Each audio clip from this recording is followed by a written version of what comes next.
اعوذ باللہ من الشیطان الرجیم بسم اللہ الرحمن الرحیم رب اشرح لی صدری ویسر لی امری واحلل عقدۃ من لسانی یفقہوا قولی ربنا زدنا علما اللہم وفقنا لما تحب وترضى اللہم فقہنا فی الدین اللہم صلی وسلم علی محمد۔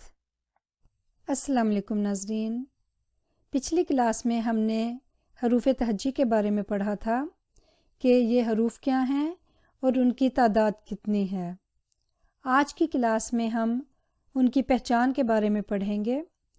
کسی بھی حرف کی پہچان ان کے اوپر یا نیچے آنے والے نقطوں کی مدد سے کی جا سکتی ہے۔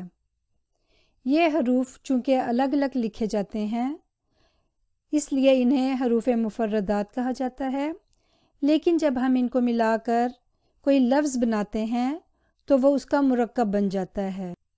جب ہم حروف تہجی سے مرکبات بناتے ہیں یا کوئی لفظ بناتے ہیں تو اس حرف کا پہلا حصہ ہم استعمال کرتے ہیں جو کہ دوسرے حرف کے ساتھ مل جاتا ہے، تو اس کے لیے حروف تہجی کی پہچان ہونا بہت ضروری ہے، کیونکہ جب آپ ان کو مرکبات کی شکل میں دیکھیں گے تو آپ کو اندازہ ہوگا کہ یہ کون سا حرف ہے، کیونکہ بعض حروف ایسے ہیں جن پہ نقطوں کی تعداد تو ایک ہے لیکن وہ یا تو اوپر آتا ہے یا نیچے۔ آئیے آج کا لیسن شروع کرتے ہیں۔ سب سے پہلا حرف ہے الف۔ الف کے اوپر کوئی نقطہ نہیں۔ با کے نیچے ایک نقطہ ہے۔ اس سے اگلا حرف تا کے اوپر دو نقطے آتے ہیں۔ سا کے اوپر تین نقطے۔ آگے ہم دیکھتے ہیں جیم کے نیچے ایک نقطہ ہے۔ ہا پہ کوئی نقطہ نہیں۔ خا کے اوپر ایک نقطہ آتا ہے۔ دال بغیر نقطے کے ہے۔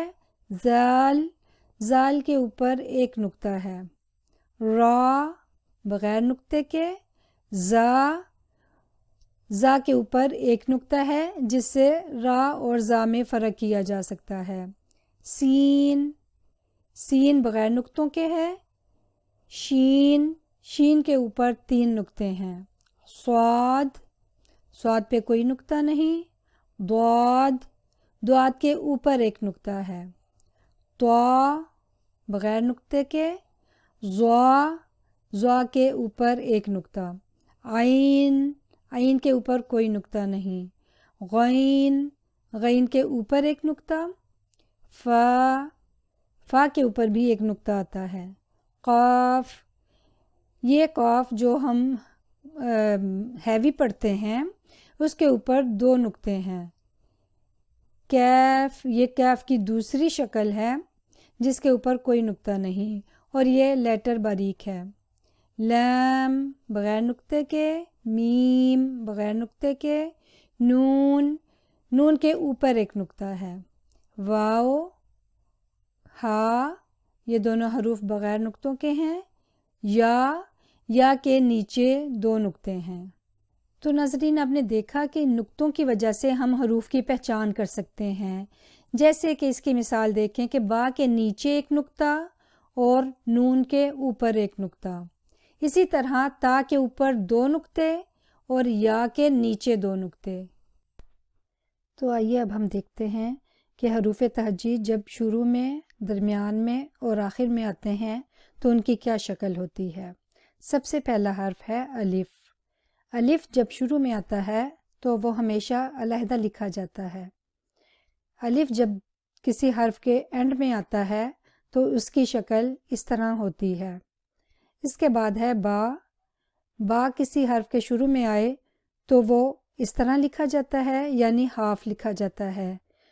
جب کسی لفظ کے درمیان میں آئے تو اس کی شکل اس طرح ہوتی ہے، اور اینڈ میں آئے تو اس کی شکل پوری با کی طرح ہوتی ہے۔ اس کے بعد ہے تا، شروع کی شکل، درمیان کی شکل اور اینڈ کی شکل۔ سا شروع کی شکل، درمیان کی شکل اور اینڈ کی شکل۔ اس کے بعد ہے جیم، یہاں پہ یہ غلطی سے خا لکھا گیا ہے، یہ اصل میں جیم ہے۔ جیم کی شکل جب شروع میں لکھا جائے گا تو اس طرح، جیم جب کسی لفظ کے درمیان میں آتا ہے تو اس کی شکل اس طرح ہوتی ہے، اور جب کسی لفظ کے آخر میں آتا ہے تو وہ اپنی پوری شکل میں ہوتا ہے۔ تو آپ ان شکلوں کو تینوں طرح سے دیکھ لیں، اور تاکہ آپ کے ذہن میں یہ شکلیں بیٹھ جائیں، اور جب آپ ان کو الفاظ کی شکل میں دیکھیں تو پھر آپ کو پتہ ہو کہ یہ کون سا حرف ہے۔ اب ہم دیکھتے ہیں ہا کی پہلی شکل، درمیانی شکل اور آخری شکل، خا، اسی طرح دال، زال، را، زا، سین، اسی طرح شین، صاد، دواد، طا، ظا، تینوں شکلیں اس کی آپ دیکھ لیں۔ عین، عین کی شکل تھوڑی سی ڈیفرنٹ ہو جاتی ہے جب یہ شروع میں لکھا جاتا ہے اور جب درمیان یا اینڈ میں لکھا جاتا ہے۔ آپ دیکھ سکتے ہیں عین کی شکل شروع میں ایسی ہے، مگر جب یہ درمیان میں آئے گا تو یہ کچھ آپس میں جڑ جائے گا، اور اینڈ میں بھی وہ اس کی شکل تقریباً وہی ہوگی جو درمیان کی شکل ہے، مگر وہ اپنی پوری حالت میں ہوگا، یعنی پورا لفظ لکھا جائے گا عین کا۔ غین بھی اسی طرح، اور اس میں صرف نقطے کا فرق ہے عین اور غین میں۔ فا کی شکل تقریباً سیم ہے تینوں حرکات میں، تینوں شکلوں میں۔ اس کے بعد ہے قاف، دو نقطوں والا، جو کہ ایک ہیوی حرف ہے، اس کی شکل شروع کی شکل، درمیان کی اور اینڈ کی شکل۔ کیف، جو کہ ایک لائٹ لیٹر ہے، اس کی شروع کی شکل آپ دیکھیں اور اس کی درمیان کی شکل تقریباً ایک جیسی ہے، لیکن اس کی اینڈ میں جب کاف آتا ہے تو اس کی شکل اس سے ڈیفرنٹ ہوتی ہے، یعنی یہ تقریباً لام سے ملتا جلتا ہے، لیکن لام نیچے سے گولائی میں ہوتا ہے اور کاف نیچے سے تقریباً سٹریٹ ہوتا ہے، اور اس کے اوپر اس طرح یہ ایک سائن ہوتا ہے جس سے ہم کاف کی پہچان کر سکتے ہیں۔ اس کے بعد دیکھتے ہیں لام۔ لام پہلی شکل، دوسری شکل اور اینڈ والی شکل، جو کہ پورا لام ہے۔ میم، میم کی پہلی شکل، درمیان والی شکل اور آخری شکل۔ اس کے بعد ہے نون۔ نون کی پہلی شکل، دوسری شکل، تقریباً یہ با سے ملتا جلتا ہے، لیکن اس میں فرق کرنے کے لیے ہم دیکھ سکتے ہیں کہ با کا نقطہ نیچے ہوتا ہے اور نون کا نقطہ اوپر، اور اس کی آخری شکل نون کی طرح۔ واؤ جب کسی لفظ کے شروع میں ہوتا ہے تو وہ علیحدہ لکھا جاتا ہے، اور جب واؤ کسی لفظ کے درمیان یا اینڈ میں لکھا جاتا ہے تو ان کی شکل ایک جیسی ہوتی ہے۔ اس کے بعد یا کے نیچے پہلی شکل میں دو نقطے، یا اور تا میں یہ فرق ہے کہ تا کے اوپر دو نقطے ہوتے ہیں اور یا کے نیچے، اسی طرح درمیان میں یا کی شکل اور اینڈ میں یا کی شکل۔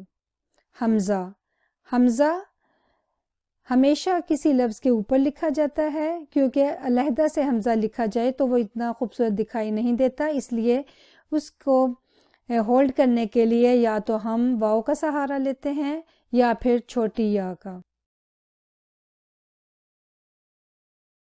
امید ہے ناظرین آج کے لیسن آپ کو اچھے سے سمجھ آ گیا ہوگا۔